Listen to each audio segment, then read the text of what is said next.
안녕하세요. 토요미스테리 디바달리아입니다.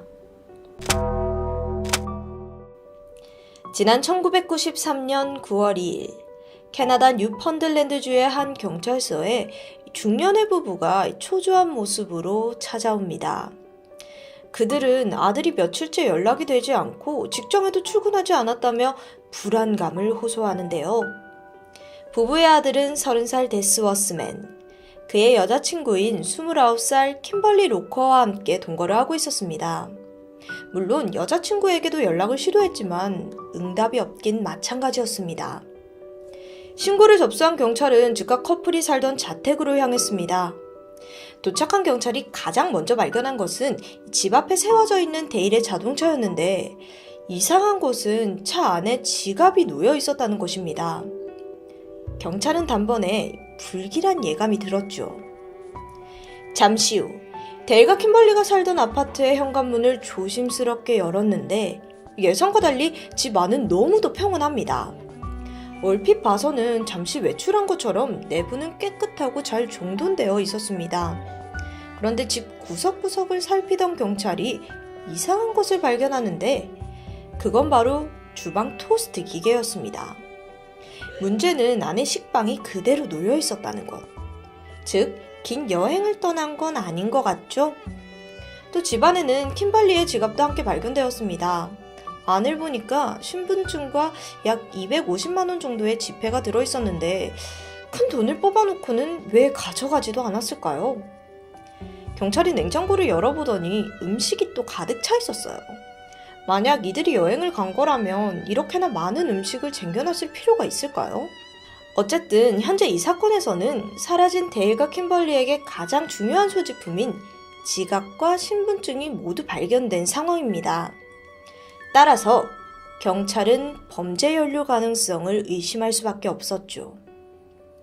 여러 가지 가능성을 생각해본 경찰은 집이 워낙 깨끗했기 때문에 두 사람이 아무 저항도 하지 못하고 납치를 당했거나 또는 누군가를 순순히 따라 나갈 수밖에 없는 상황을 가정했습니다. 또 한편으로는 이들이 자발적인 잠적도 무시할 수 없었죠. 그래서 지역 택시, 여객선, 항공선까지 탑승 기록을 모두 확인했지만 별다른 흔적은 나오지 않았습니다.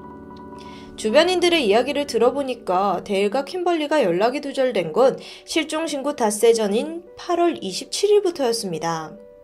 킴벌리는 한 식당에서 일을 했었는데 그날 이후 며칠째 출근도 하지 않고 심지어는 급여마저 찾아가지 않은 상황이었다고 합니다. 이후 경찰은 2주에 거쳐 수색을 했지만 별다른 진척 없이 난항만 겪었었죠. 그래서 결국 두 사람 사진을 대중에게 공개하고 목격자 제보에 희망을 걸어보기로 합니다. 그리고 얼마 후 커플이 지역을 떠나는 배를 타는 걸 봤다는 제보가 들어왔습니다. 역시나 자발적인 가출인가 싶었지만 확인해보니 사실 무근이었고요. 또 얼마 후엔 인근 호수에서 커플의 시신이 매장되었다는 소문이 돌기도 했죠. 그래서 경찰이 탐지견을 동원해서 호수 안과 이 주변을 샅샅이 수색했지만 아무것도 발견되진 않았습니다. 이후 수사는 제자리 걸음이었고 그렇게 13년이라는 세월이 흐르게 됩니다. 캐나다에서 해당 사건은 유명한 미제 사건으로 기록되고 있는데 그러던 2006년 7월 뉴펀틀랜드 경찰서에 한 남성이 방문했습니다. 그의 이름은 조이 올리버. 그닥 질이 좋은 사람은 아니었는데 이 지역에서 소문난 약쟁이로 좀 소문이 났었죠. 그런데 1년 전 경찰에게 대뜸 내가 미제 사건의 정보를 줄 테니 대신 돈과 마리화나를 달라는 불법 거래를 시도한 전적이 있습니다. 그렇다 보니 경찰 입장에서는 이게 별로 신뢰가 가지 않은 사람이었겠죠. 그런 그가 이번에 새롭게 꺼낸 말은 꽤 뜻밖의 주제였어요. 13년 전 데일과 킴벌리의 실종 사건을 언급하더니 자신이 이들이 시체가 있는 장소를 알고 있다고 털어놓았습니다. 사실 조이는 과거 참고인으로 조사를 받은 적이 있습니다. 왜냐면 그가 데일의 친구였기 때문이었는데 근데 당시엔 이 커플의 행방을 전혀 모른다고 진술했었고 또 이뿐만 아니라 1년 전에는 정보를 줄 테니까 마리화나와 돈을 달라는 거래를 시도한 전적이 있잖아요. 그래서 경찰은 이번에도 그냥 그가 거짓말을 하는 거라고 생각을 했는데, 근데 이번 진술은 좀 달랐습니다. 장소까지 굉장히 구체적이어서 경찰도 무시할 수는 없었죠.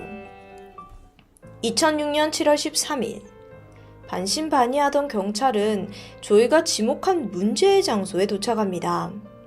그곳은 외진 공터로 지역에서 2km 정도 떨어진 곳이었는데 조이한테 정확한 위치를 대라고 했지만 워낙 오래 지났잖아요.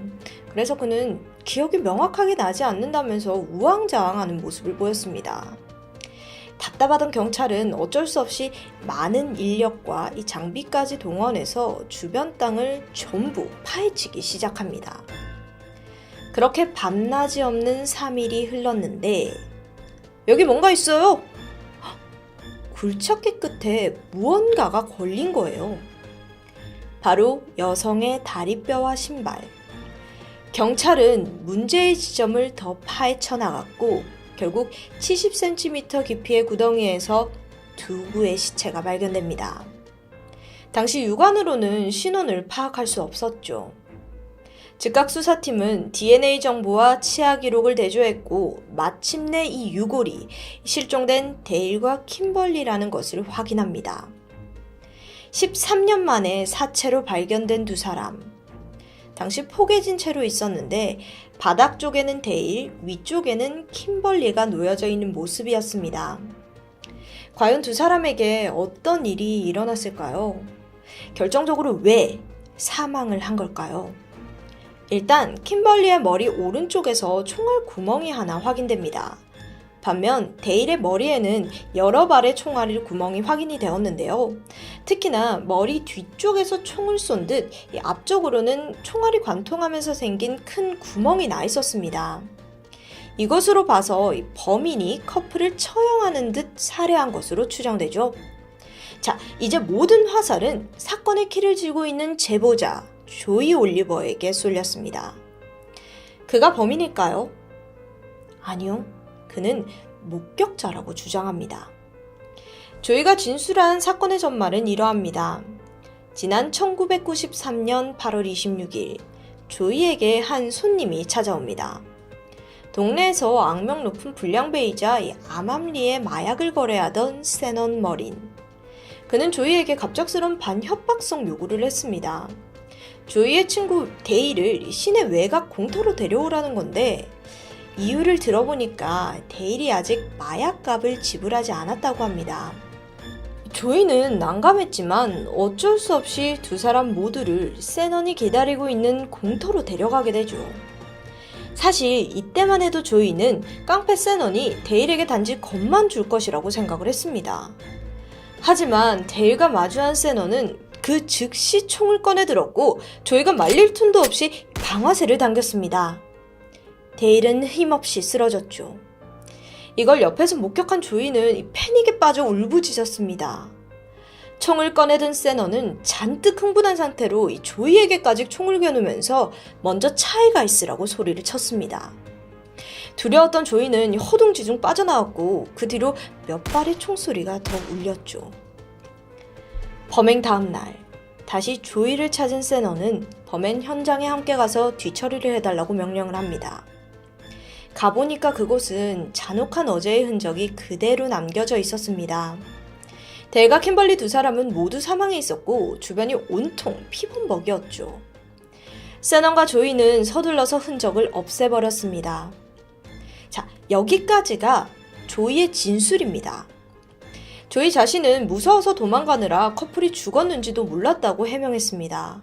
직접 그들을 쏜 것도 아니고 파묻은 것도 아닌데 다만 자신이 그곳을 데려갔고 또 죽은 현장을 목격했다는 트라우마로 힘들어하다가 이제야 진실을 고백한다는 조이. 이건 자수가 아니라 제보를 하는 것뿐이라는 주장입니다. 즉, 자기가 죽인 게 아니라는 거죠. 근데 좀 이야기를 들으면서 이상한 점 못 느끼셨나요?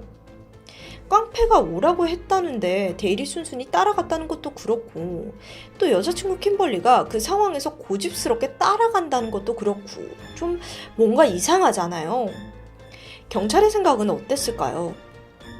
일단 사건의 진실을 알기 위해선 주범이라는 세넌 머린을 추적해야겠죠. 기록을 보니 과거 세넌 역시도 참고인 조사를 받은 적이 있습니다. 하지만 그때는 별다른 혐의점을 찾지 못했죠. 세넌의 행적을 파악해보니 눈에 띄는 기록이 있었는데 이 커플이 실종되고 1년 후인 1994년 8월 다른 주에서 8살 소녀를 살해한 혐의를 받았다는 점입니다. 피해자는 민디 트렌인데 집 근처 도로에서 자전거를 타다가 실종되었고 6주 후 지역 무덤가에서 숨진 채 발견되었습니다. 범인으로 민디의 이웃 한 명이 지목되었는데 그가 바로 세넌 머린이었죠. 하지만 결정적으로 그가 민디를 납치 또 살해했다는 증거가 없었고 심지어 세넌은 조사받는 과정에서 허위 자백을 강요받으면서 폭행까지 당한 사실이 드러났습니다. 결국 사건의 진실은 모른 채 그는 무죄 판결을 받고 풀려나게 되죠. 여기서 핵심은 그가 2번이나 살인사건의 참고인 조사를 받았다는 점입니다. 경찰이 세넌을 찾아갔습니다. 하지만 그는 황당하다는 입장이었어요. 그러면서 의미심장한 말을 남겼는데 조이가 경찰 사건을 제보하기 바로 며칠 전 자신에게 전화를 걸었다는 것입니다. 그때 남긴 음성 메시지가 있는데 세넌, 네가 들려주겠어. 너 진짜 냉정한 인간이다. 이 메시지를 받은 세넌은 무슨 소리인지조차 몰랐다고 합니다. 그러다가 며칠 후에 경찰에 연락을 받고서야 조이가 자신을 함정에 빠뜨렸다는 걸 알아차리게 되었고 자신이 과거 살인 혐의를 받았던 점을 이용해서 죄를 뒤집어 씌우는 것 같다며 이야기를 했죠. 그러면서 오히려 범인은 조이라고 주장을 합니다. 과거 조이가 데일에게 많은 돈을 빌렸는데 그 돈을 갚지 않기 위해서 데일과 킴벌리를 죽였을 거라는 이야기를 하는 거죠. 이게 무지하게 지금 헷갈립니다. 입장이 너무 다르니까요. 일단 검찰은 피해자들의 시신에서 범인의 흔적을 찾고자 했지만 이미 시간이 너무 오래 지나버린 터라 의미 있는 증거는 나오지 않았죠. 결국 경찰은 양쪽이 주장하는 서로 다른 진술에만 의존해야 했습니다. 이러면 불안해지죠. 증거 없이 마구잡이로 모을 순 없으니까요. 끝끝내 추가적인 증거는 나오지 않았고 세넌은 무혐의 처리가 됩니다. 그래도 조이는 법망을 피해갈 순 없었는데요. 사건 현장에 있었던 점이 입증되면서 사건을 은폐한 죄로 2급 살인죄로 기소되었습니다. 그런데 도대체 조이는 왜 13년이 흐른 뒤에야 이렇게 제보를 한 걸까요? 자기가 범인이든 제보자든 결국엔 죗값을 치를 거라는 생각을 예상하지 못했던 걸까요? 사실 답은 간단했습니다. 문제는 돈이었어요.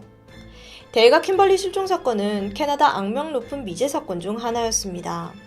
그러다 보니 제보에 따른 보상금도 높았는데 하나로 6,500만 원에 달했습니다. 조이는 시신을 찾는 데 협력하고 범인을 제보한 뒤 보상금을 받아서 유유히 빠져나가려는 계획이었는데 일이 그렇게 순순히 풀리지 않았죠. 처음 조이는 2급 살인죄로 기소되었지만 재판을 앞두고는 1급 살인죄로 상향됩니다. 결과에 따라 종신형까지 받을 수 있었죠.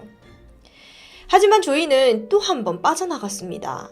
법정에서는 프리바게닝이라는 제도가 있는데 이게 뭐냐면 범죄를 저지른 사람이 수사에 적극적으로 협조했을 경우에 그 형벌을 줄여주는 제도를 말합니다.